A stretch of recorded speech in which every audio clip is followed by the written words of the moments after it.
What's up, everybody? Yeah, Mike was over here. What's up, dude? Pretty not a lot, dude. I actually woke up really early this morning. Well, really early for me, right? Like it was early enough that it was still considered morning. You know, obviously this profession is pretty conducive to like late night living and like late afternoon sleeping, which is probably my favorite thing about it. No, just kidding. But yeah, you know, woke up this morning. Took my dog outside, you know, it was still pretty hot outside because it's like fucking unbearable in Kansas City this week. But, you know, it was still a little temperate. Just got the day going right, you know, had a hot cup of coffee. Yeah, just started off on the right fucking foot. But yeah, welcome to the stream today, guys. Everyone, welcome to the Vanguard live streams, another special episode. We got a lot of great stories to go over today. We got some juicy drama. We got some good old-fashioned, hard-hitting news coverage, everything in between. So you guys are going to want to stick around for the entire live stream. Like I said, we got a lot of good stories to go over, not just the ones that I included in the title, but some other mystery stories as well. So including a big surprise for Zach and I, something that we were really honored to be a part of, that we want to share with you guys about midway through the stream. So yeah, lots to go through today. Before we get started, as always, wanted to shout out our patrons. Thanks so much to everyone supporting the show on patreon.com/the Vanguard channel. That's the first link in the description. We do like to start and end our live streams with a shout out of our Vanguardian and comrade patrons. So $5 or up and you get on the shout out board, in addition to getting access to our Discord server, early access to our book club episodes, and priority on our monthly Q&As, in addition to a bunch of other cool benefits, which you guys can check out at that link. It's in the description, first one.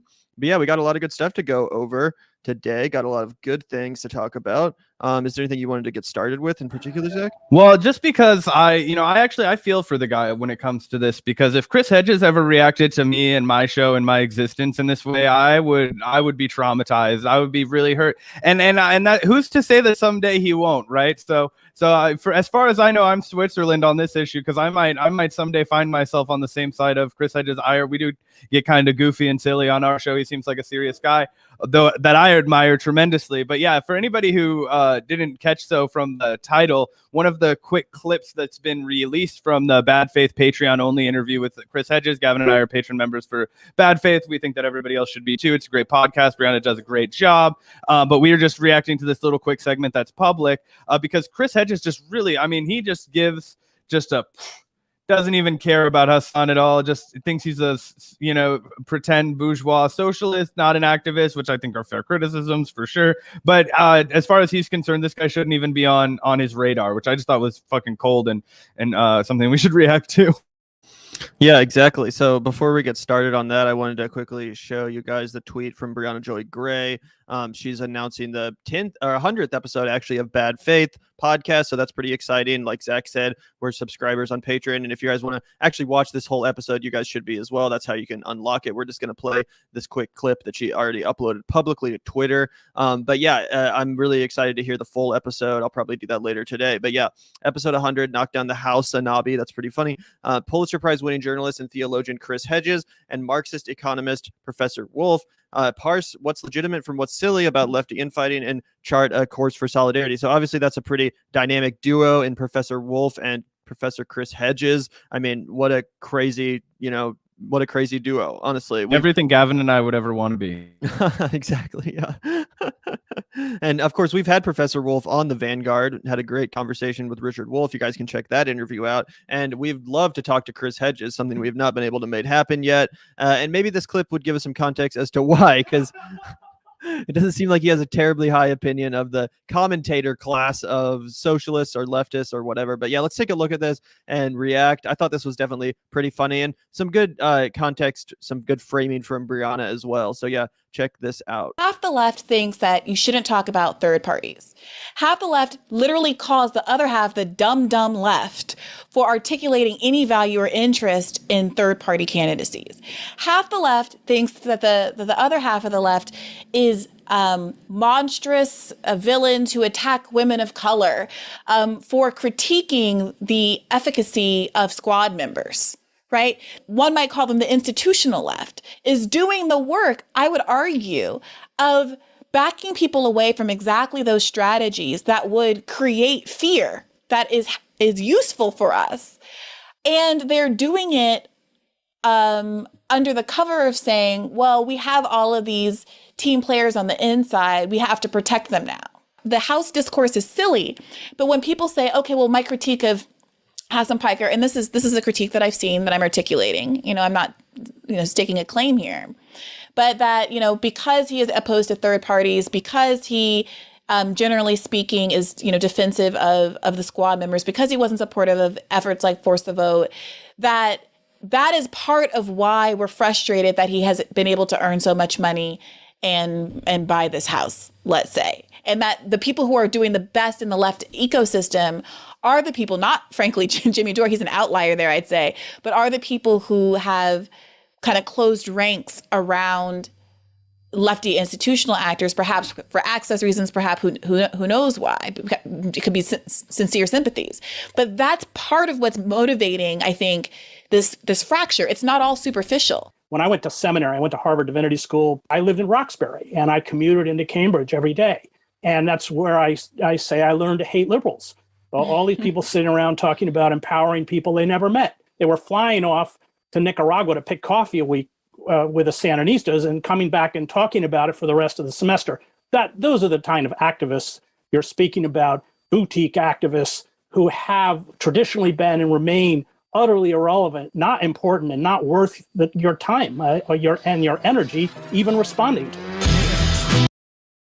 That was some cold-blooded shit. And actually, I think a perfect way to follow this is something that you actually showed to me from Ron Placone, a great tweet from Ron Placone, where he mentioned, in the same way that people who are commenting on the sports world aren't actually athletes participating in there is no such thing as a YouTube activist. Having a show on YouTube makes you an activist the same way having a sports talk show makes you an athlete. Some YouTubers also do activism, sure, but they're two separate things. And I just want to scream this louder for the people in the back, right? Because look, Gavin and I, we may participate in activism, probably don't do as much as we should, right? Everybody could do more, whatever, right? But at the same point, like, I don't consider like us having this show like our activism, right? Like I consider my activism going out and like standing with the people who are about to be unhoused, or making some food for people that need to eat, or doing those kinds of things, like mutual aid efforts. That's what I consider activism. This is like a hobby, right? And of course there's constructive elements of this hobby. I don't want to diminish the work that we all do as commentators, right?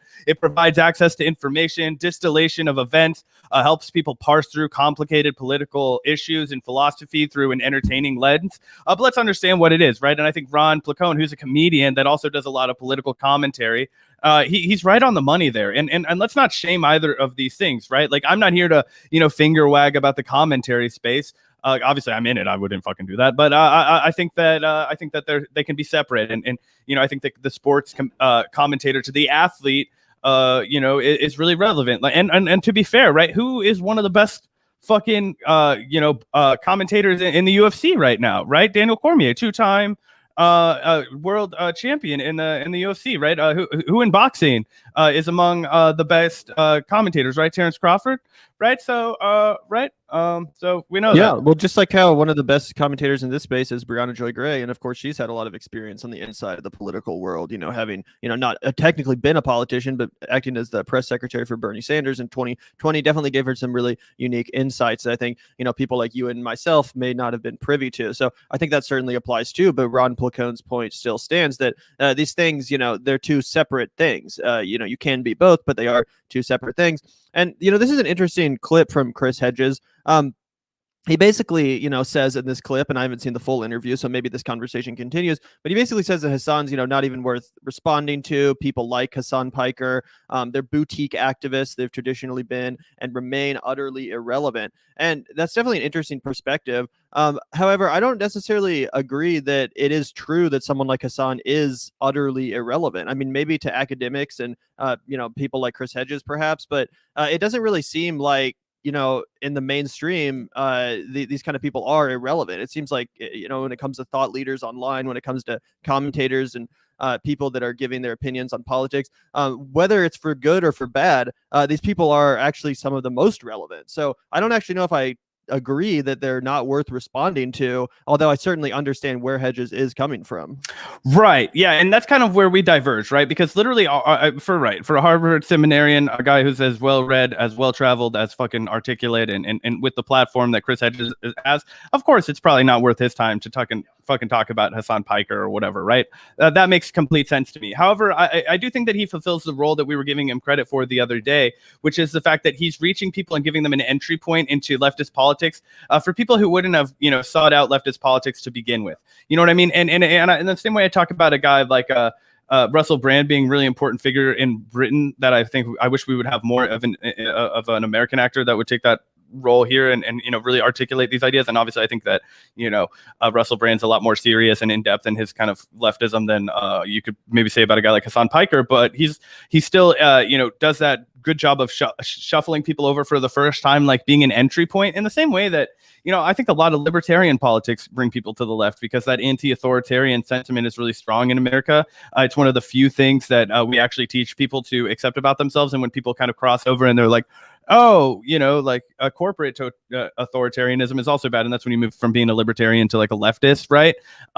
So I think that these people who, of course, aren't real activists, who are, of course, champagne, bourgeois, socialists, whatever, they're not going to solve our problems, right? Hasan Piker is never going to lead the kind of movement to, march on Washington or do anything meaningful like that. I think that he just brings people into, I think he's a sheep herder to the left, essentially. Maybe if you want to adopt some of the language of the times and apply it to that, I think that he does a good job of bringing people towards a show like ours or Jimmy's or Secular Talk or Crystal or whatever, Yeah. And obviously, myself and I don't think you either agree with Hasan on everything. Obviously, we consider ourselves mostly I don't. Yeah, a lot more radical over here at the Vanguard, probably. But yeah, I don't necessarily agree, again, that it's not worth responding to him or that he's totally, utterly irrelevant. I certainly understand Chris Hedges' frustration with the fact that someone like Hasan Piker has risen to be more relevant in the mainstream discourse than someone like Chris Hedges. I think that's criminal. I think Chris Hedges should be platformed by any serious, journalistic institution or media, institution worth its salt. I think he's one of the utmost authorities on a lot of what's going on, especially foreign policy, especially, the American empire, stuff like that. So I wish he had more of a say. But unfortunately, someone like Hasan does have way more of a say. I think most people know Hasan, in our generation at least, or people that are online a lot. So, I just don't know if it's necessarily true that it's not worth responding to or that it's utterly irrelevant. That being said, I certainly dig Chris Hedges' energy here, and I certainly get the sentiment. Like I said, I feel like he may not really be as familiar with this whole independent media space that we're certainly a part of, that Hasan is a part of. Chris Hedges doesn't really seem like the kind of guy that's getting his news or information or even entertainment from streaming platforms. He seems like he's a little bit more old school than that. And that's, no shade at all. He's more within his, or, well within his rights to do that and probably better off for it. But that's just my observation, just from a slightly younger generational perspective. I certainly do think, these voices online are relevant, whether or not I happen to agree with them. There's a lot of people on the right, that I hate, people like Ben Shapiro or whatever. I'm not going to deny the fact that they are relevant. They unfortunately are.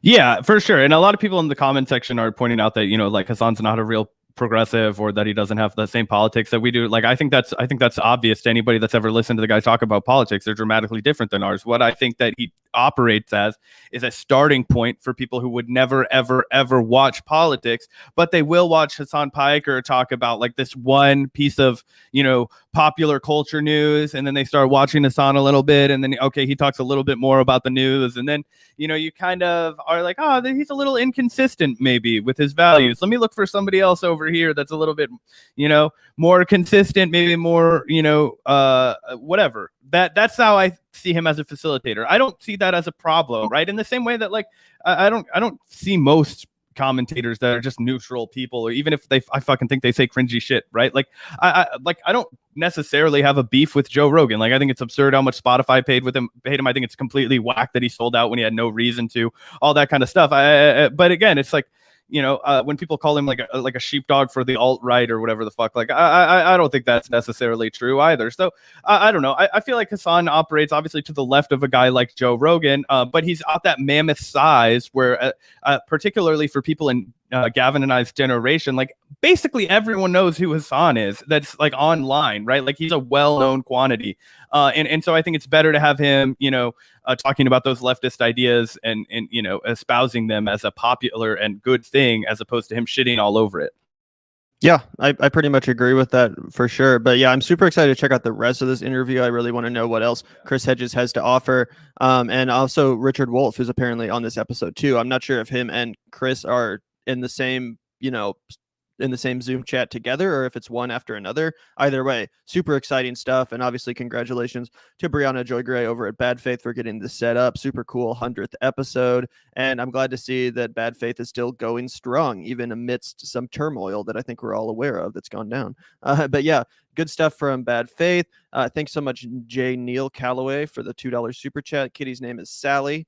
She's been a little bit naughty this morning, actually. We're trying to I just recently got a new cat, Cherry, and she's getting used to the new house. And Sally's not exactly amused by it. She's been hissing a lot. She's been, kind of bullying the new kitty. So I'm hoping that she gets over her shit and is able to become best friends with. Yeah, that's why she came Cherry. and sat over with me, because she's all pissed at Gavin because he has to fucking discipline her because she tries to attack the other cat. She's like, "Let me see with my Uncle Zac. He still loves me. He still gives me pets and treats whenever he sees me. He doesn't yell at me." Yeah, exactly. Yeah, that's a good word, disciplining. I'm having to freaking put her in timeout right now because she keeps bullying Gavin the cat. indulging in his fascistic impulse. Yeah, exactly. But we do have some more Briahna Joy Gray related news for you guys. I thought this was pretty funny. I saw this on Twitter recently. Here's a tweet from Ryan Grimm, a little bit passive aggressive right here. Let's see what's up. He says 9 Democrats are threatening to block a massive socially transformational piece of legislation next week. And there's an entire network of YouTubers with hundreds of thousands of viewers that claims to care about left-wing politics, but basically has not mentioned this fight. Oh shit, did we just get subtweeted, bro? Why don't they just do sports or crafts or something? That one got me. That was a good one, Ryan. That was a good one. I like Ryan. I think he's funny sometimes. But this is I'll take a crack at this one really quickly. So it's like, why are people not paying attention to this? Well, maybe it's because they've every time consistently capitulated and gone along to get along. So people aren't that excited about it. People don't want to hype up their audience, get them psyched up for something that doesn't deliver again, something that doesn't have any meaningful impact on their life again. That being said, if they do threaten to fucking like I said, I when we actually talked about Ryan about this when he came on our show for that infamous interview that like half of our audience melted down about because we talked to him about infrastructure and not fucking Syria. I wanted the fucking bill to pass. I think 3.5 trillion. I said it to Ryan then. I'll say it again to everybody now. If the 3.5 trillion dollar bill passes alongside with the bipartisan legislation, right? It's a really like kind of fucking complicated, wonky process to get all this fucking shit through. But there's a massive 3.5 trillion dollar bill that has all the climate shit in it that we've talked about, as well as a massive fucking handout to fucking corporations and all other stuff that would be a necessity in order for the neoliberal Dems to go along with it, etc. But to be fair, I conceded it, and I do think that this would be a win insofar as it's better than fucking nothing, and it is bigger than we would have gotten without a fight from somebody like Bernie Sanders and the Squad. So the only reason I support having the Squad, or the primary reason I support having the Squad, is for incrementalist purposes, right? Obviously, I'm under no illusions that they're going to radically alter the country that we live in. They're there to solve problems on the margins and make life more livable for people as we fucking work on another solution. That's the inside and outside game as I see it. But yeah, Gavin, what are your thoughts on this? Do you think that this is actually going to go through and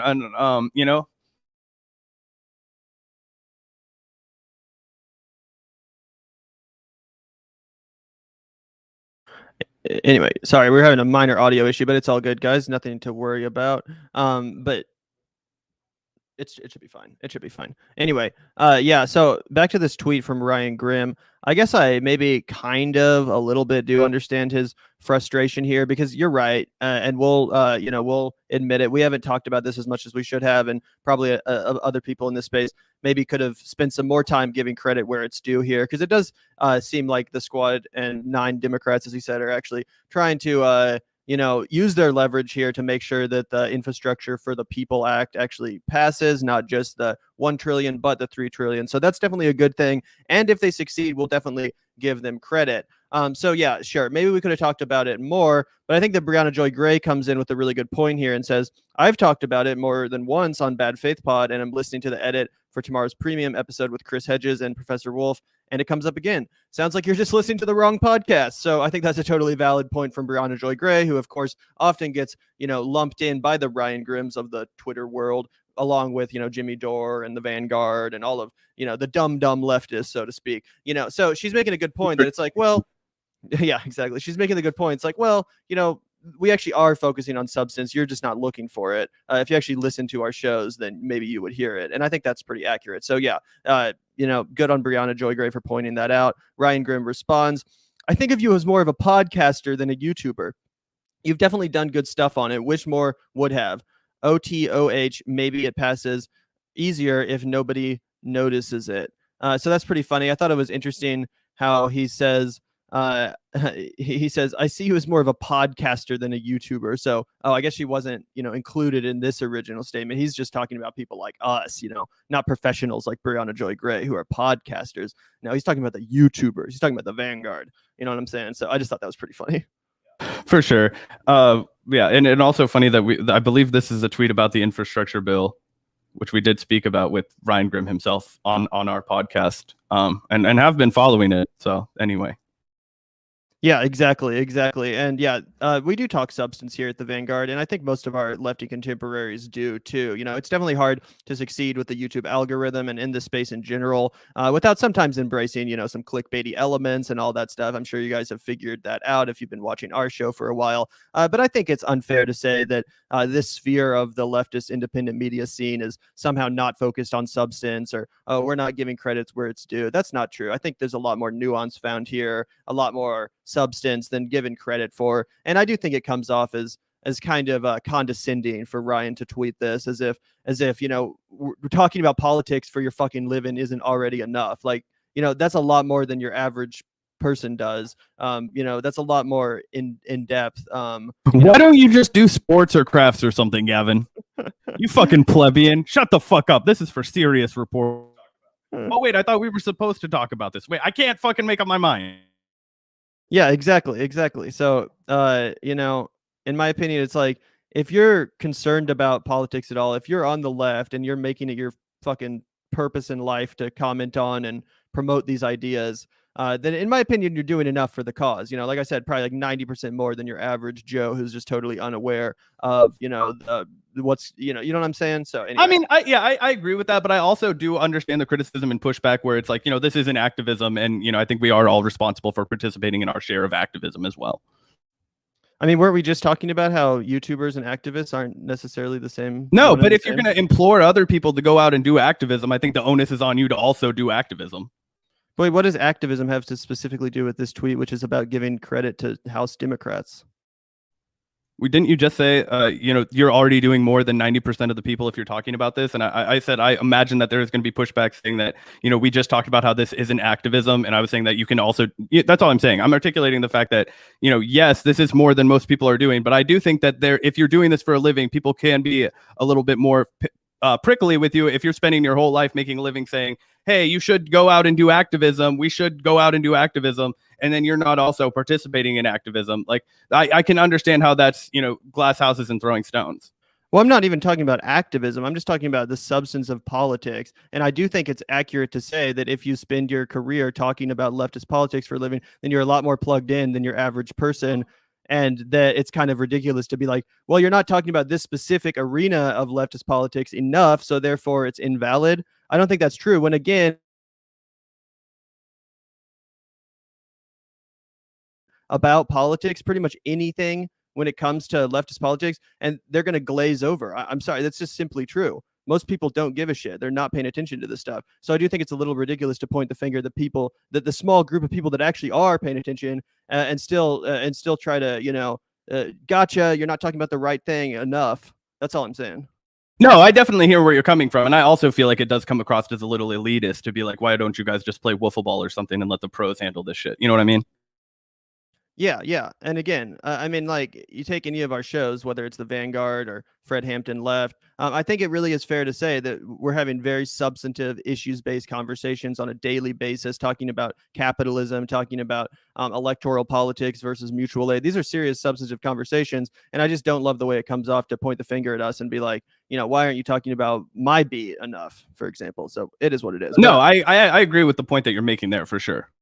Absolutely. Well, it does look like we got a super chat from Dieter McBusiness. Fucking badass name, bro. $4.99. Thanks so much for the donation. Seems like elected progressives playing ball with establishment Dems because we're still in the grateful Trump is no longer POTUS phase. Party unite. I mean, very possibly. Yeah, that definitely seems like it's accurate. I think I made the I said that after Bernie lost in 2020, the Justice Democrats, the AOCs of the world, they made a careerist pivot and decided that if they're going to stay relevant in DC, they better, become pragmatic progressives instead of still pushing for a political revolution a la Bernie Sanders. I think that's pretty obvious that that's what happened. But it is true, like Ryan Grimm said, that in specific instances like what they're doing now with this infrastructure bill, it is worth giving them credit for using their leverage. They just haven't used it nearly enough up until this point. And I still think it's fair to say, too, that, yeah, what they're doing here with this infrastructure bill is definitely good. It's better than them not doing it. But it's also no different than what literally any of the House Democrats are doing. They're all using their leverage. You think Joe Manchin isn't, behind the scenes refusing or threatening to not vote for this bill if X, Y, and Z provision aren't included or excluded from it? Pretty much they're all doing this. It's now that the squad has just finally caught up that this is the, strategy as a congressperson that you use to get what you want. Yeah, and I guess the only thing that I would say to push back that is I think that, yes, elected progressives are playing ball with the Democrats because they're still grateful that Trump is no longer president. But as something we'll talk about later on in the show, the American people are under no such honeymoon phase anymore. If they ever were, that's over now. Joe Biden is quickly becoming one of the least popular presidents this early in a term. And we'll talk about that a little bit more later on in the show, like I said. But I don't know. We'll see, right? I don't want to say that the progressives are, like I said, I'm still ready to be disappointed by these people if we're being real. So maybe I'm wrong about that, and maybe that's an incorrect impulse, but we'll see. And why would we celebrate them any more than we would celebrate another politician that's holding up power? It's like, yeah, you came and did what you fucking said you were going to do. Congratulations. Like, we wanted you to fucking do this all along, and now you haven't been. So like, this would be the first time where I would be like, you get my nod of approval, like you did what you were supposed to. I'm not about to fucking throw a party for you.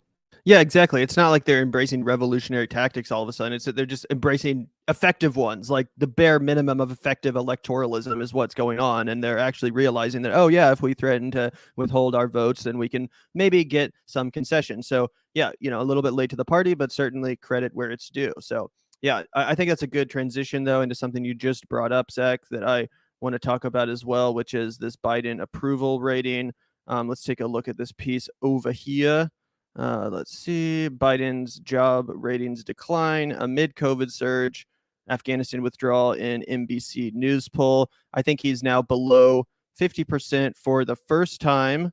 So that's definitely a little bit concerning for the president. I tweeted out that now would be a great time to legalize it because, these new lows could definitely be buoyed by something. And I think we all know what that something is. But yeah, what do you think about this, Zach? Yeah, well, I think that this couples well with another poll that just came out, which shows that there was a CV or CVA, sort of Concerned Veterans for America, I believe is the name of the poll that came out. But it showed that Americans overwhelmingly support withdrawal of Afghanistan. And so it's one of those reasons why I don't know if this is 100% responsible for COVID or for Biden's job rating decline, excuse me. I think that, while there's been a concerted, overwhelming media effort to make it look like he's bungled the job, and that's why you see only 25% of the people support his handling of it. And it's like, who supports having people abandoned at airports, people falling off planes, former, U.S. allies getting abandoned, tens of thousands of people with U.S. citizenship still in Afghanistan that are desperately trying to get out. Who supports that, right? Like, but what they don't do is they don't give any context to how much fuckery has been involved in a long time. And of course, it's a very nuanced conversation, right? The problem being if you send more troops to make sure that you can get people out, okay, now an American soldier gets killed, now you're back in a fucking full-on war in Afghanistan, you no longer withdraw. Like, all these things are complicated, right? And I think that the average American person can understand that, but when you're constantly being fed and inundated with shit like, oh, we should have stayed, or oh, like how could we let this all be for nothing? Like, oh, what about the women and children, all that kind of stuff. It will start to weigh on you. But I think the real hidden factor, something that's not been talked about enough by the media because they've been so focused on the withdrawal of Afghanistan and how that's impacting Biden's numbers, is the fact that this overwhelming rise in COVID, something that Biden swore on the campaign trail that he was going to restore order to, take care of, etc., where he's under-delivered on that, and we're seeing, more mask mandates go back into place, more daily deaths than we've seen in a long time, certainly more COVID cases than we've seen in a long time. That's starting to wear on people, and they're like, wait, why the fuck did I even vote for this guy? This was the one thing he was supposed to take care of. Yeah, it's pretty crazy, and it honestly boggles my mind that from the very beginning, Joe Biden and the U.S. government didn't just offer people like at least $1,000 to take the vaccine. I think it was the obvious decision. And come on, guys, like, yeah, people definitely should go get inoculated, but we can't trust fucking Americans to do that. We're lazy people. A lot of us are very lazy. A lot of us are overworked. A lot of us have a lot of shit on our plate. We can't expect a whole nation of fucking people, especially America, to go out and just take this without any sort of compensation. I'm sorry, but it just was never going to happen. So they should have offered people $1,000 to take it, and we wouldn't be in the situation right now. I think it's fair to say. I think we'd have a astronomically higher vaccination rate. I've even talked to people, this is anecdotal evidence, obviously, but I've talked to people that don't have the vaccine. They're not opposed to getting it. They're literally just too lazy. I'm serious. They just don't want to. Because they're like, yeah, that sounds like a lot of fucking bureaucracy. That sounds like waiting in a line. That sounds like, potentially having some symptoms, etc. Call it selfish, whatever, call it laziness. It is what it is. I asked those people, would you have taken it by now if you had been offered like even $500? Of course. That's what they say. Of course I would have. So I think that's pretty obvious. And again, we can sit around blaming, people that are largely of the lower classes, people that are largely, don't have enough money or information. We can blame those people for the state we're in with the Delta variant, or we could blame the U.S. government, which has money to do this, but isn't spending it on convincing people that it's worth it to take this vaccine. And I don't know if that's a controversial opinion or not, but I think it's just an obvious one. Obviously, we need another stimulus too. So it would be perfect in that sense as well. Anyway, I think that, Biden could have easily had this problem under control to a much greater extent if he'd embraced a policy like that, instead of just assuming everyone's going to, find the goodness in their heart and their responsibility to go out and do what they need to for their community. So again, I think this is a pretty obvious answer to this, and it's really frustrating to see the Biden administration not, pursue that strategy. Again, you knock out another stimulus check, you get more people vaccinated, and that's going to increase your approval rating, another $1,000 in issues with it. Do you have an opinion on that, though? Yeah, sorry, my internet is plugged into Ethernet, but it's still fucking up, and we'll talk more about my internet fucking up later in the show when we react to our fucking next clip. But I kind of lost my train of thought where I was fucking going when I was trying to make sure that my internet came back. But I mostly agree with that. Yeah, I just think it's like, come on, guys. Also, sorry, I've remembered what I was going to say. Sorry.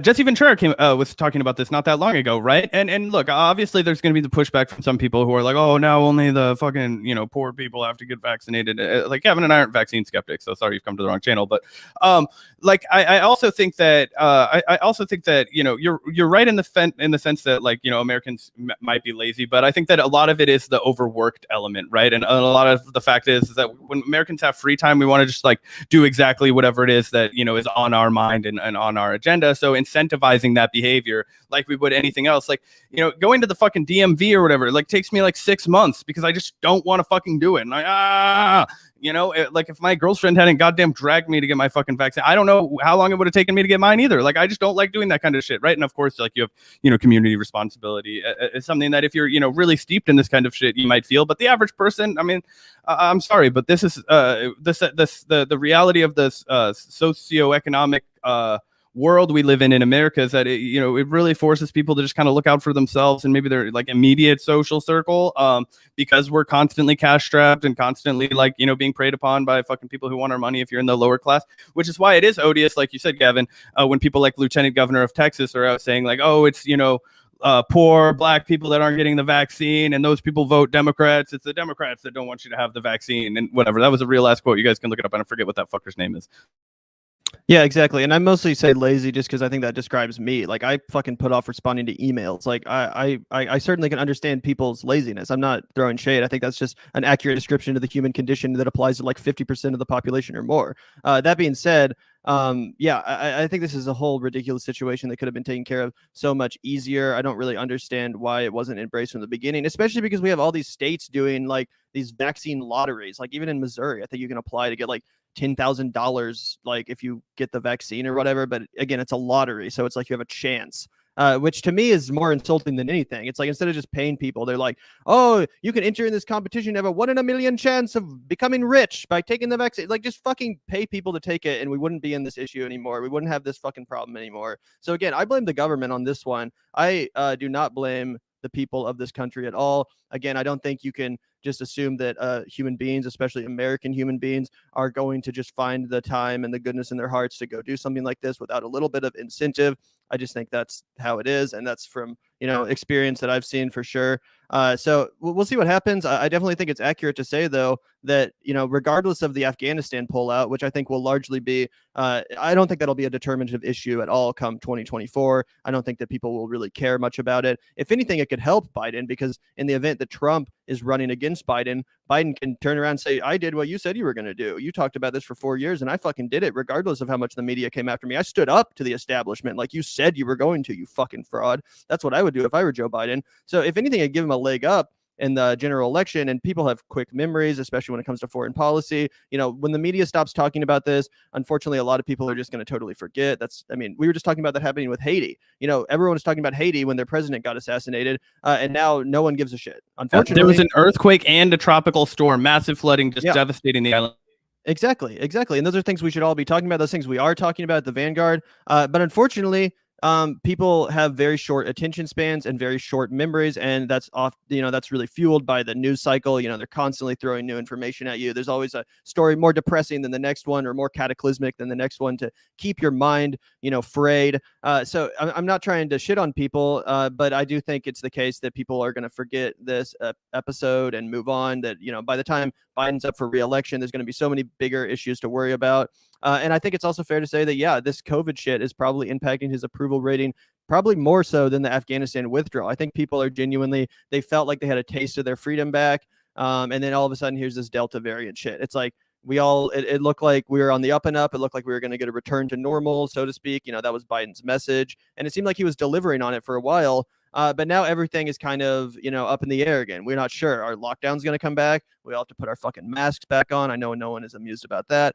There's all of these things, and it's kind of like, come on, man. I thought you were going to get us back to normal. I thought you were going to get rid of this COVID shit and get shots in arms. Again, he could have gotten shots in arms if he'd paid people $1,000 to do them, but that didn't happen. So here we are. And that's definitely on Joe Biden. I think he should definitely consider doing something like that if he wants to turn this around. But, it's definitely interesting to see his approval rating falling. I'm going to be interested to see what he does to try to bring it back up. If anything, like I mentioned a second ago, now would be a great time to legalize cannabis. I'm just saying, guys, it would really take everyone's mind off of the Afghanistan thing, at least the media. Yeah, I think that canceling student debt, something that's at least productive. Like, obviously this is, bullshit that he's just trying to assuage the fucking people, but let's see what we can fucking get out of it, right? Like, let's see what we can do to, drum up a fucking something, right? Put it out into the ether. I don't fucking know. But to kind of round out that, I did want to actually put some eyes on this one story about Haiti. I saved it in the... One sec, I did want to shout out the super chat that's relevant to our conversation. Hey, legalizing it worked for Cuomo until like 5 more people came out about his no behavior. So that's in reference to how, New York's legalized cannabis, but Cuomo still, had all these accusers come out. So it distracted people, but not for long enough. So thanks for the super chat, Hysteric Raider. That's a pretty good observation. The rampant Fredoism kept him out. But yeah, did you want to talk about something? Yeah, just really wanted to quickly pull up this story about the floods now hitting Haiti. So the tropical storm Grace hit a little bit ago, and the story is a little bit dated, but it'll cover most of the facts that I wanted to talk about. The Haiti's just been in fucking a mess for basically the entire time that it's been a country, right? It was the first successful slave revolt, and the entire Western power complex decided to make it a miserable place for everybody as retaliation for that, and that's basically continued forever. They've also been roiled by multiple environmental catastrophes, right? We all remember the big earthquake from about a decade ago. Well, then they were hit with another one just this year. And on top of that, tropical storms, Grace devastated the island with heavy rainfall, which led to flooding. And one thing that happens if the land that you live on has been recently shook, the tectonic plates moved, it basically creates crumbly rock underneath the surface, right? So when a bunch of rain comes, that creates mudslides. It basically makes it impossible for people to have any safe place to live. So in the aftermath of an earthquake, especially one as devastating as the one that they just saw in Haiti, right? I think it was a 7.2 on the Richter scale, so a massive earthquake. Those people don't want to go back inside their homes, right? Because they're not quite structurally sound enough to maintain an earthquake. I mean, fucking a lot of buildings in America aren't structurally sound enough to withstand an earthquake, right? And so you don't want to go back inside your homes. That being said, there's mudslides all around you. You're being deluged by rain. Your campsites, if you're camping outside to stay safe, are being washed away. I mean, it's absolute misery. And this is the kind of misery that's going to be inflicted on the global poor that we have to reckon with, so that we can have shit like petroleum in our cars, so that we can eat with plastic silverware, so that the fucking rich can enrich themselves, and we can have all of the byproducts of that as the consumer class that we've all become a part of. We're all consumers because we have to be, basically the burden of this is on their backs because we've destroyed the world to such a capacity, and yet we're not reaping any of the destruction. It's being offloaded onto the world's poor. Yeah, absolutely. And obviously, like you just referenced, with the worsening state of climate change, it's only going to be more and more disastrous conditions in a place like Haiti, which obviously is surrounded by water and unfortunately is right on the points of earthquakes. I forget what it's called, but it's right under fault lines. Yeah, it's right on the fault lines of like several fault lines. So that it's seemingly always really unfortunately devastates Haiti, and obviously that's only going to be made worse by climate change. It reminds me of a tweet I recently saw that was like, looking for a new place to live is basically just trying to figure out which natural disasters you're most willing to deal with. And of course that's true. Stay the fuck away from Kansas City, though. Yeah, exactly. Don't come here, bro. But but especially for a place like Haiti, a literal island nation in the middle of surrounded by water. So it's surrounded by water. The water was wet. What did Trump say? I also just want to clarify, I was referring to rich people coming here. Obviously, immigrants and other people who are victims of global catastrophe are welcome in Kansas City. Just in case anyone thought that Zach was saying that, yeah. But yeah, thanks for the super chat, Dieter McBusiness, $4.99. Dark upside about the anti-vaxxers is that most of them are Trump publicans, so COVID deaths will mostly be Republican voters. Florida in contention 2024. That's actually true, and I've actually heard about this. I've read some articles about this, how the Republicans potentially actually really screwed themselves by not being more pro-vax. Because if you think about it, especially in a state like Florida, a lot of their really reliable voters are older folks, most vulnerable for COVID-19. So if you think about it just from a population perspective, a numbers game, probably not good strategy to be on the side of, dying versus surviving. But yeah, that's a good point, Dieter, and thanks for the $4.99. Yeah, I think that's even if you survive, like hopefully all these people do, you're still going to be roiled with like, wait, I spent all this time bedridden, sick as fuck, and all the people that I trusted told me that this was a hoax. It's not a hoax. Like that's going to immediately, if it doesn't, it probably won't make you vote Democrat if we're being honest, but it'll at least get you to stop fucking voting. Yeah, and also they just the people are just dying. A lot of their voters are dying. So I think that's the big problem. Well, yes, but I just mean I don't want to cheer for the death of these fucking people. But no, I know I understand. But he said it. Yeah, I think that's just unfortunately the reality for the Republican side. Something they're going to have to potentially contend with come next election cycle. But another super chat from Blanco SoCal, $5. Breaking news: our current president is a lifelong racist and likes kids. Wow, thanks for the truth bomb, Blanco SoCal. In case anyone wasn't aware, now you are. but thanks for the $5, bro. Really appreciate that. Yeah, did we have something else to talk about in that regard as far as the polling data? No, polling data was good. I know we have the Hawks thing to react to. Yes. We do have the Hawks thing to react to. But before we get into that, I kind of want to end the stream with that. So I do want to play this clip too, or at least the first bit of it, because if you guys are paying attention to this morning's episode of Breaking Points, their special guest is actually someone that we were just talking about on the Vanguard not that long ago, because we were discussing Mark McCluskey's Senate race, the buffoon Republican who wielded his assault weapon at peaceful protesters in St. Louis. He's running for Senate in Missouri, which obviously is the state that Zach and I record out of. We're in Kansas City. Anyway, Mark McCluskey is a total embarrassment to the state, and luckily his campaign for Senate is not very impressive. I do not think he's going to win. It's basically just been a clown show so far. But one person that's actually running on the opposite side, on the Democratic side, is Lucas Kunce. And usually Missouri Democrats, a la Claire McCaskill, are hardly impressive, hardly populist or even lefty at all. They're often total disgraces. But this is an interesting candidate, Lucas Kunce. He's an up-and-coming Democrat candidate in Missouri for the Senate race, and he actually has a lot of interesting ideas. He actually really embraces economic populism. If you guys rewatch the video we made, we went through his platform, and he talked about all the right stuff. He's an Afghanistan vet, and that's what they're going to be talking about a little bit in this clip here. Anyway, I thought it would be worth watching some of this and discussing a little bit, because again, Lucas Kunce is running for Senate in our state of Missouri, and he seems pretty fucking based. So let's take a look at this and see what kind of questions he got, how he responded. And if you guys are wondering why it looks a little bit weird on Breaking Points, it is because Sagar has COVID right now. He got a breakthrough case apparently, and they're having to record from home. So that's why it looks like this. But yeah, let's take a look at this and react. Just out with a really terrific op-ed about the Afghan withdrawal. Lucas Kunce is Director of National Security Policy at the American Economic Liberties Project, and also a Marine veteran of both Iraq and Afghanistan. Lucas, thank you so much for being with us. It's good to see you, Lucas. Hey, Crystal. Thanks for having me. Thanks, I guys. should also mention, I left off there, you happen to be running for Senate in Missouri, so we'll get to that in a moment. But just break down this op-ed that you just published. You said essentially you could sum up the Afghan war in 2 sentences. Yeah, and so it's basically that we have been lied to for a very long time, and that what you're seeing was inevitable. And so what I mean by that is, it's been really kind of eye-opening for me just to see how shocked people are by what's happening in Afghanistan right now. And that's not entirely fair, because it was kind of surprising to me too when I first went there, just to see what was going on the ground. And I'll give you an example on that. And so for background, I was a Marine for 13 years. I actually was a foreign affairs officer for Afghanistan. I learned Pashto at Marine Special Operations Command, and then I deployed twice to Afghanistan with Special Operations Task Forces. And on my first deployment in Afghanistan, it was the winter of 2012-13.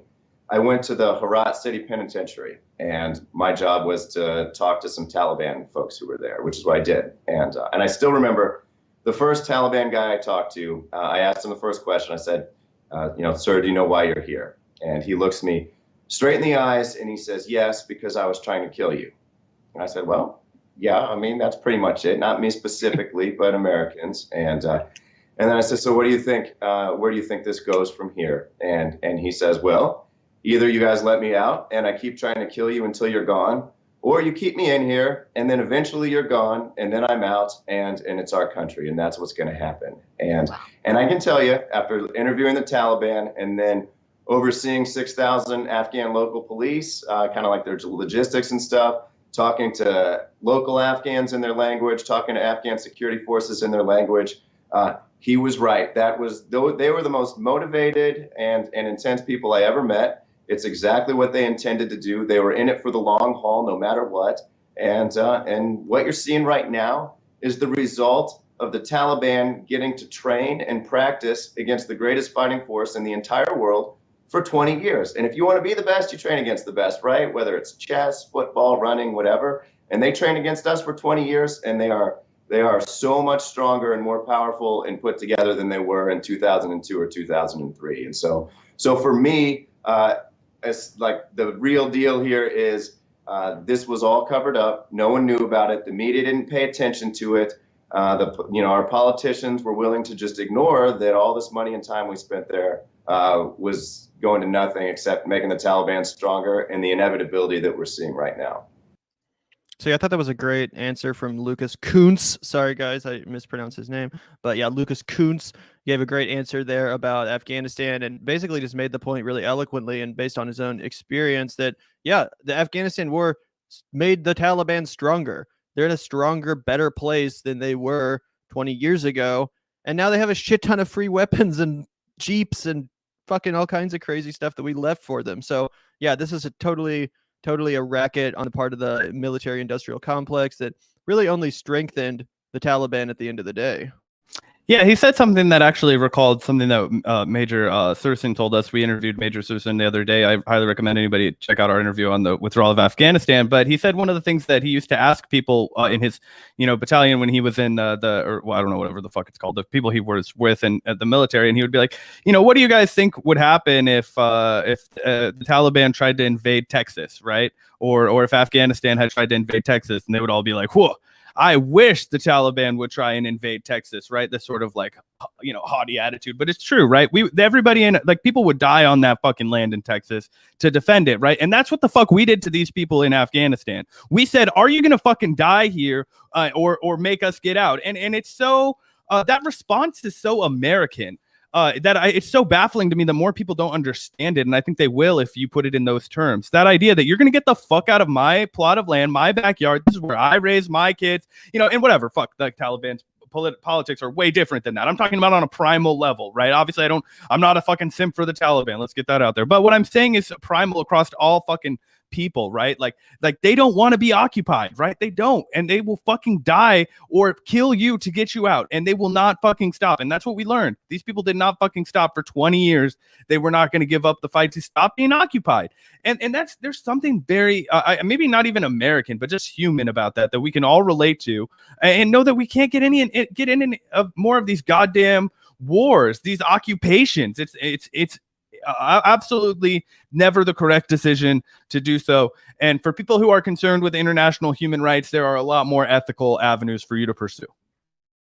Yeah, 100%. Anyway, I just thought that Mr. Kunce gave a great response there. I thought that he was very measured, very well spoken, but really cut to the point of the issue, which is exactly what we need. And again, I'm hoping that this guy continues down this road of really speaking the truth and embracing economic populism. He talks about on his website how when he was in Afghanistan deployed as a veteran, he thought he was fighting for his country, serving his country, but then he came back to his country, to Missouri, in fact, and his hometown was all boarded up. All the local businesses had gone away. It was like a ghost town. He's like, what the fuck? Why are we spending trillions of dollars overseas in Afghanistan, basically, strengthening the Taliban, as he just said, helping them recruit more people. Meanwhile, in my hometown is drying up.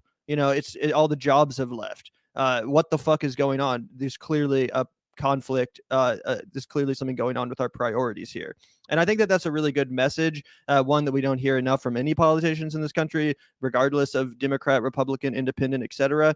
But yeah, I really like Lucas, and obviously, since we are in Missouri, paying a little bit more attention than maybe otherwise. But I'm hoping that he continues down this path. Seemingly, people are responding well to his message, and I personally am. So yeah, good interview from Crystal and Sagar. Obviously, you guys can check out the rest of the interview on the Breaking Points channel. That was just the first 3 or 4 minutes, but yeah, really good stuff. And I like what I'm hearing so far from Lucas. Yeah, I also like that. I think those are Magic the Gathering cards that are just all laid out behind him. I'm like, this guy's not trying to hide anything. He's just being a dude. And also, I'd like you said, I like this message coming to Missouri because that's the kind of guy that beats Josh Hawley, right? That's the kind of guy that beats, whoever the fuck is who's running in this. Is this Josh Hawley's reelection that he's going to be running again? No, he's running to replace Roy Blunt. Roy Blunt, who's retired. Yeah, I'm an idiot. I knew that. But anyway, he's that same kind of. He's like the authentic, like true populist character that I think we need to come to Missouri, because that's the kind of guy that can knock on doors in, you know, farming country, Missouri, and gain their trust by saying, I was in the fucking military, right? Like I'm from this small town. Like I lived here, grew up here, and now I'm telling you that you're getting screwed just like you know you're getting screwed deep down. Don't fucking vote for these charlatans that are going to sell you down the river. Vote for me. This is the fucking, you know, grass that raised me. Like I'm fucking coming here to represent you guys. And he gives that energy to me. And I, you know, whatever, like we get sentimental about good Midwestern politicians, but this guy has some charisma and a good, I don't know. I'm excited to see what comes of this. I'd really like to get him on the Vanguard too. He just seems like, and I'm also shout out to Crystal and Sagar for giving him a platform, because this is going to be a big bump for him. Yeah, absolutely. It's really cool. And also there's this notion that exists that like, you know, a progressive Democrat, someone that really embraces lefty values and ideas, someone that embraces economic populism, leftist economic populism, those kind of people could never win in a state like Missouri. You know, they're too far left, they're too radical, etc. But actually the opposite is true. This is the kind of guy that actually could pull off a win in Missouri. This is the kind of guy that if he goes up against Eric Greitens, for example, who looks like probably the front runner on the Republican side, that he could very easily best, because, you know, Eric Greitens is definitely popular among the Trump crowd, and whoever wins the, you know, Republican nomination is definitely going to have that advantage, given that Missouri is a red state. But if someone like Lucas is able to come in there from the opposite side and say, hey, why are you, you know, like I'm actually interested in the substance here. You know, these are the issues I care about, X, Y, and Z. I know what's affecting the people of Missouri, and this lived experience can speak to that. Here's the solutions I have. Here's the policy I support, etc. I'm not, you know, trying to pander. This guy is clearly not lost in the culture wars. He's very concise and to the point about his message, and that's exactly the kind of Democrat that could win in a state like Missouri. So, you know, if he's really able to put the substance above the culture war, and especially if he ends up, you know, going up against some sort of a joker like Eric Greitens, then I think we definitely have a real shot on our hands of winning that Senate seat. So, you know, it's definitely interesting to, you know, observe this race. And like I said, so far, I'm really impressed by Lucas. But yeah, it's probably the end of that segment. But yeah, check out the full interviews, guys. It's really good stuff. Yeah, and I think we got a super chat from Hysteric Raider.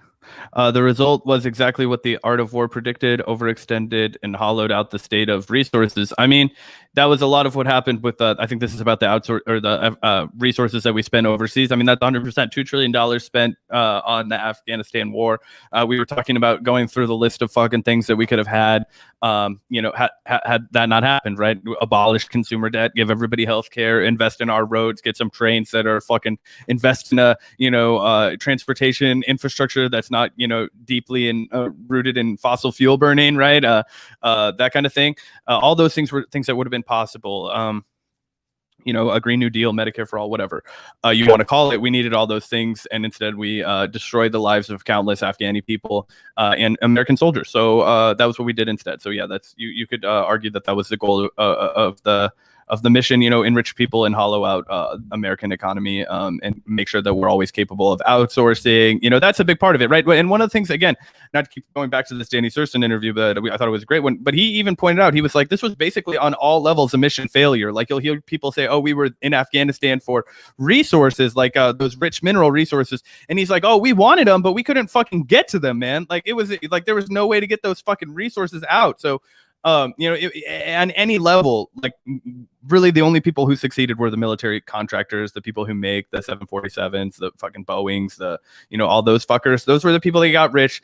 There was not even a nominal benefit in any kind of capacity, like, oh, we needed resources and we got them in some like old sort of imperialist conquesting shit. It was literally just across the board failure. And yeah. Well, didn't you hear Tulsi Gabbard, what she had to say? Mission successful, bro. We succeeded, bro. What are you talking about? No, I'm just kidding. But one more story I wanted to cover before we get to our last segment is this Nabisco strike, which is currently underway. This is big news. This is positive news. We're peons to them, Nabisco factory workers, on why they're striking. So if you guys aren't paying attention, the Nabisco company, which makes Oreos, Chips Ahoy, Fig Newtons, and other sweets, the workers are on strike at several locations right now, demanding concessions in a new union contract negotiations. So a lot of people, including Danny DeVito, have taken to Twitter to tweet no contracts, no snacks. So, encouraging people to, join in this strike and boycott Nabisco products. Luckily, that's pretty easy because let's be honest, most of these snacks are pretty disgusting anyway. It's not like it's very hard to stay away from Chips Ahoy, at least if you're me. But that being said, yeah, don't support Nabisco. It's pretty fucked up what's going on here. And obviously here at the Vanguard, we stand in solidarity with these workers in Portland, Oregon, and other places, Aurora, Colorado, and Richmond, Virginia, and Chicago, Illinois. So it's really taken fire. Yeah, pretty important stuff though. Yeah, I'll just say amen, toasty toast. Just keep the fucking money out of their grubby little fucking fingers. Comment section, said you can steal them. Yeah, that's funny. Vanguard won't. But yeah, anyway, obviously the one other thing that I thought was super fucked that we meant to talk about days ago, but it just kind of slipped through the fucking folder was Danny DeVito literally got fucking his blue check removed for this one tweet. So this guy has 4.2 million followers, right? The fucking just the man himself, Danny DeVito, brought joy to how many people? Countless. He tweets on August 18th, support Nabisco workers striking for humane hours, fair pay, outsourcing jobs. No contracts, no snacks. So this is pretty base from Danny DeVito, right? Another person with some capital that's using their platform for good. A little bit of an exception to the rule. And as a punishment from his for betraying his class, they fucking stripped his blue check mark away from him. Now, obviously, you can see because we're late to the party on this story, they gave it back to him after some uproar. But this is some fucking bullshit, right? This is what happens if you step out of line at all. They'll give you that smack on the wrist. And I mean, maybe if you're Danny DeVito, you don't care about your blue check mark, but I don't know why you fucking would, right? But at the end of the day, it's like, this is what they will do. They'll be like, class traitor. We have to brand him as such and take away any of his credibility. And it also just kind of shows the delusional nature. It's like, oh, this person's not credible if he doesn't have a blue check mark. Yeah. And it's also delusional from Twitter's perspective, because assuming this is why the blue check mark was removed, I don't like, there hasn't really been any confirmation, but I don't know what else would have happened for them to never active in any other way. Yeah, exactly. He's never tweeted or he hasn't tweeted for like, I think a couple weeks even before that one tweet. So yeah, it's pretty stupid. But the even more stupid part on Twitter's part is that they didn't realize that this actually amplified the story times like 1,000. The fact that they took away Danny DeVito's blue check seemingly for this tweet, it mean that tweet reached way more people as a result, because everyone was like, what the fuck? You guys took away his blue check over this? Tons of people retweeted it, ourselves included at the Vanguard. A lot more people saw Danny's message as a result of their attempt to censor him. So, this is always something that happens, the kind of reverse effect of it, what was intended. But yeah, definitely pretty funny and obviously, cool of Danny to take the side of these workers. Good stuff. And if you really read into the conditions here, it's pretty crazy stuff. So definitely worth striking and worth boycotting these products until something is hopefully worked out for these workers contract wise. But yeah, definitely a crazy story. Yeah, for sure. I fucking love Danny DeVito, and it's always cool when you can not hate somebody that you think is really funny. Because obviously Danny DeVito is an icon. You want him to be based in real life, and when they are, it's cool. It's kind of like Susan Sarandon, right? Like that was another thing I was going to mention with the whole Hasan Piker thing. It's like, okay, do you guys know how much money that Susan Sarandon has, and she's out here like fucking advocating for Steve Donziger, like, you know what I mean? So there are exceptions to that rule, right? She's been in a shit ton of Hollywood movies. She's extremely successful. She's probably got back end on a bunch of shit that's making her a bunch of money right now, and she uses it to support fucking podcasts like ours. Like, what cool feather in the hat or cap to say Susan Sarandon is the first person that ever paid me to, and I believe Gavin, to ever podcast like this. Like, so cool stuff like that. There's always like the exceptions to the rule, people who are out there being based, but that doesn't mean we can't fucking eat the rich. Exactly. And as a final segment on today's live stream, we guys wanted to share this with you and react. We'll probably upload the clip standalone to our channel in addition later on. So make sure to subscribe and hit that notification bell. But yeah, this was a really cool thing, a real honor for Zac and I. We've had Terrell Ventura on our show a few times. He is the son of former Governor Jesse Ventura of Minnesota, and he hosts a show on RT called Watching the Hawks, RT America, that is. This was a show that is recently concluding. I think next week's episode might be its last, but this was basically just a news show that he hosted. First with Tabitha Wallace and then later with Tamisha Cross. So, this was a great show. Zac and I really enjoyed watching it. And of course, we love Terrell's perspective. He's a good friend of the show. But yeah, we were actually invited on watching the Hawks recently. This was actually taped about a month ago, and just last night it dropped. It dropped on YouTube, and of course was broadcast on RT America. But yeah, we thought we would share this with you guys and react a little bit because again, we just thought it was super surreal, super big deal, real honor to be on this program. Yeah, and I'll apologize in advance for the fact that I didn't have a fucking Ethernet cable at that time. Yeah, we were still getting our studio a little bit set up when this happened, so it looks shittier than we do now, but it's still pretty cool that it did happen.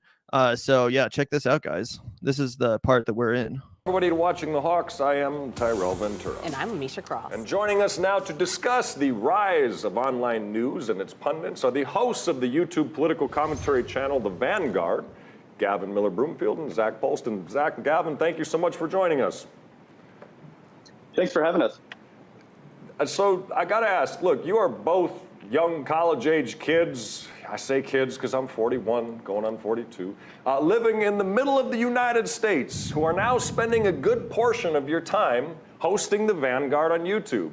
I got to ask, what inspires and drives young folks like yourselves to jump into the world of online punditry, podcasting, and news commentary? Why do you guys suddenly do this? What made you guys decide to do this? Well, thanks so much for having us, and just wanted to say, we're honored to be here and glad to be part of the conversation. But yeah, to get things started, I think that it's fair to say that this country is full of people with really diverse views. I grew up surrounded by a lot of different people, even in the middle of the country, a lot of different folks with a lot of different opinions that honestly came from a lot of different backgrounds that weren't being represented on the mainstream news, on the kind of traditional media, which most people would consume.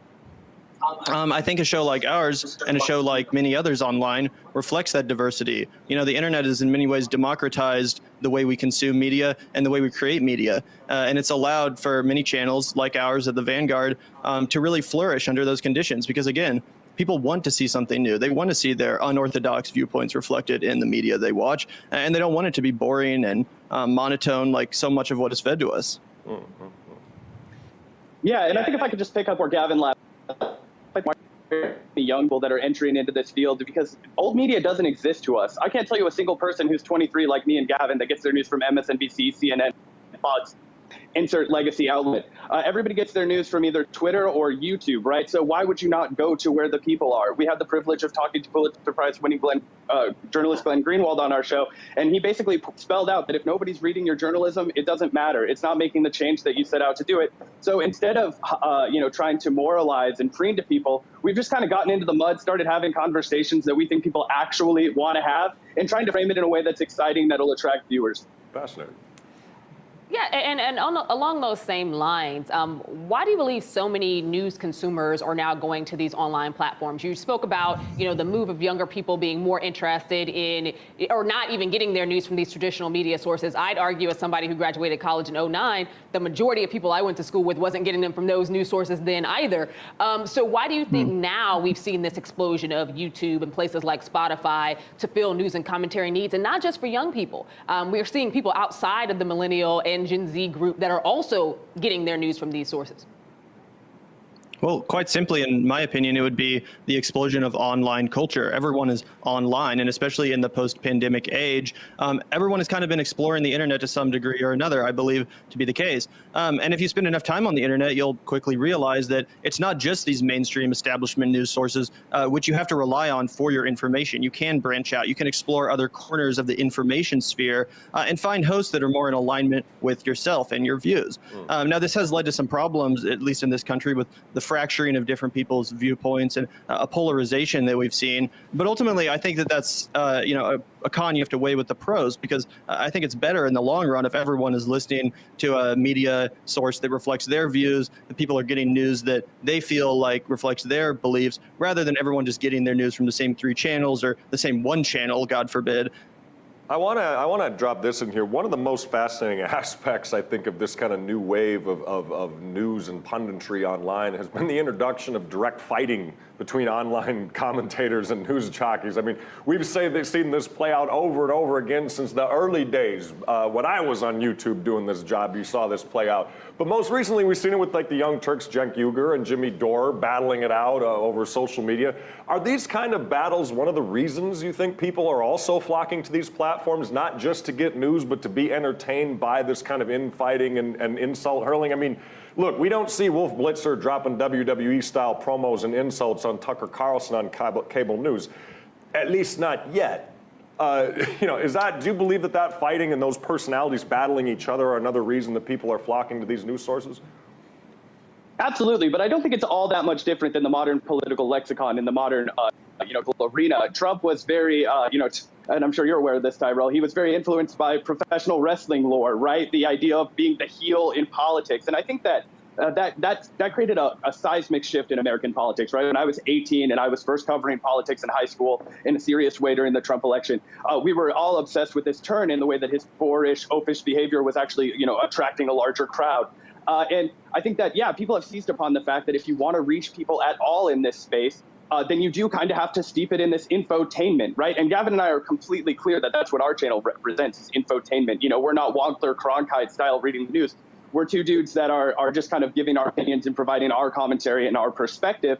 And I think that trying to walk that line and creating these kinds of beefs, battles, it's a good framework for people to understand real political issues. So you mentioned Jimmy Dore and Cenk Uygur. The crux of that, beef has been, their coverage of Syria. It has been the fact that they've taken, millions of dollars in investment from private equity firms while they've pretended to be this progressive news. So this is a really substantive disagreement that you can really flesh out the policy-wise. But yeah, I do think it's beneficial to create two kind of like action figures that are battling it out, quite simply because it's the only way to engage an audience to have the conversation. And after January 6th and the reign of Donald Trump, as you just spoke about, we've definitely seen a government-endorsed corporate push to introduce more control and regulations over online political speech. How do you believe this push will affect news commentary and punditry online, and even the types of work that you both do? Well, we've already seen it massively come into play, quite frankly, with many of our colleagues suffering the effects of demonetization or outright suppression in the algorithm coming from YouTube and these other big tech giants. One of the scarier effects, one of the more haunting long-term effects that I see this having on this, space is that it's really preventing people from getting involved to begin with. I can't tell you how many people I've talked to or that we've talked to on the show that have told us that they would love to similarly do a podcast where they talk politics, but they're so afraid after hearing all of these horror stories about algorithmic suppression and general censorship coming from big tech that they feel like it's a fool's errand, that they'd be speaking into the void, shouting off a cliff, essentially, and that it wouldn't prove to be fruitful. Luckily, at the Vanguard, we figured out some ways to get around that for the time being, but it certainly has a sobering kind of effect when you think about in a long-term sense how this could really affect independent media, investigative journalism, the kind of information brought to us that we've relied upon for so long to bring us some of the most important stories in modern American history. Zac and Gavin, I got to say you're doing great work out there, and thank you so much for coming on the show today and educating our audience. It's truly a pleasure having you on. Thank you so much. Thanks. Yeah, it was our pleasure, Terrell. Thanks so much. Damn. So yeah, aside from the fact that I look like absolute and sound like absolute dog shit because of the fucking internet connection, that was an amazing time for the both of us. Super honored to be on Tyrell's show, watching the Hawks. Misha Cross was also his co-host. She was great too. But yeah, hopefully we'll get Tyrell back on the Vanguard. If you're curious to see more content of us with the guy, you can check out. I believe we've done 2 episodes with him up to this point. But yeah, great stuff, I thought, and it was really fun going on RT. What a cool thing to be able to have been on a major news network. Yeah, it was totally awesome, totally surreal. Like I said, to see our faces up there on the show that I've watched myself for many years now. Obviously, like I mentioned at the beginning, unfortunately, this I think is the penultimate episode. I believe next week's episode will be the final episode. So it was a good run for watching the Hawks, and Zac and I were honored to be included in one of the final broadcasts of this show. Again, it's one that I've really enjoyed and found value in over the years, and obviously fostering this friendship with Terrell Ventura has been really, just so valuable for the Vanguard. We love his perspective. We love what he brings to the commentary space, and really enjoyed sharing the dialogue with him on his own show. So again, thanks again, Terrell. We're looking forward to getting you back on the Vanguard ASAP. Stay tuned for that, guys. In the next 2 weeks or so, we're going to be getting something together. So super excited to talk to him on our platform again. But yeah, thanks for the invite. We had a great time. It was a great discussion. And now we can officially say that we are Russian agents. Where's that check? Where's that check, Putin? Where's that check? But I'm saying, bro, I'm like, where's the fucking check, bro? Where's the check? No, I'm just kidding. Of course, we're just kidding. Obviously, RT actually, especially RT America, really does platform some fantastic original content that's not in any way, shape, or form propaganda. I believe that it may be the case that like regular ass RT does have some kind of, propaganda-ish content on it. But when it comes to the RT America shows like Watching the Hawks or On Contact by Chris Hedges, or even The World According to Jesse. Redacted Tonight with Lee Camp. These are great shows. There's a lot of value in them, and these people are not being fed lines by the Kremlin. We've even talked to a lot of these people, obviously Terrell. We've talked to Lee Camp on our show about this. They write their own material. They're not taking talking points or lines from the Kremlin. They're not reading the State Department narrative when it comes to Russian information and all that stuff. So, there's this concerted effort to smear RT as a misinformation network, an arm of the Kremlin. And well, obviously, like any state-run media company, it is going to have elements of that. But at least when it comes to RT America, actually, for the most part, all the content you're going to find there is not of that variety. It's all written by the creators. So again, Lee Camp, Chris Hedges, Terrell Ventura, Jesse Ventura, etc. These are thinkers that are not about to take lines or read a script. And that's why we were, obviously honored to be included on this episode. It was a great show, and I'm going to miss it dearly. Thank you, Lynn, for the super chat. But yeah, thanks everyone for tuning into the show today. Yeah, it was a great stream. I'm super excited, and we'll probably be back at it tomorrow. So be sure to hit that subscribe and notification button, and also give the stream a thumbs up if you liked it. But yeah, peace out, everybody. As always, we give a shout out to the patrons before we get the fuck out of here. But I wanted to remind everybody that you're all comrades in our hearts. Anybody that watches the show, we love you. And if you want your name on the fucking shout out board or any of the other perks that we offer our patrons, Discord benefits, a book club, whatever, a frontline Q&A, lots of good stuff there. We do offer that. We also have just recently launched our freaking late night only stream. So about weekly, probably maybe every other week, depending on engagement. We'll be putting up our late night streams where Gavin and I evaluate, some element of like popular culture, or just shoot the shit a little bit more, talk about whatever comes to our mind. Last week, we got really into the anti-imperialist reading of Suicide Squad, the movie.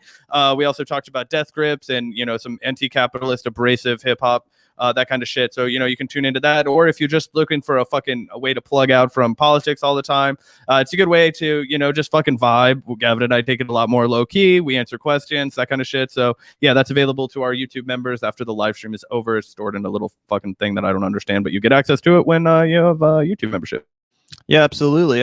And we are going to be working on the call-in aspect of our late night live streams. That's something we're working on right now. So hopefully in the next month or so, we roll out that feature as well. And we are going to be offering priority call-ins for our Vanguardian level patrons as well. So there's a lot of good reasons to join the Patreon, guys, a lot of benefits that we try to offer our supporters to make it worth the money. But yeah, we genuinely appreciate the support, guys. And even if you're not able to donate via Patreon or PayPal or Super Chat, etc., we still really appreciate you guys tuning in and watching the show, just hitting that like button, hitting that subscribe and notification button. Really the best way to help the show outside of financial support.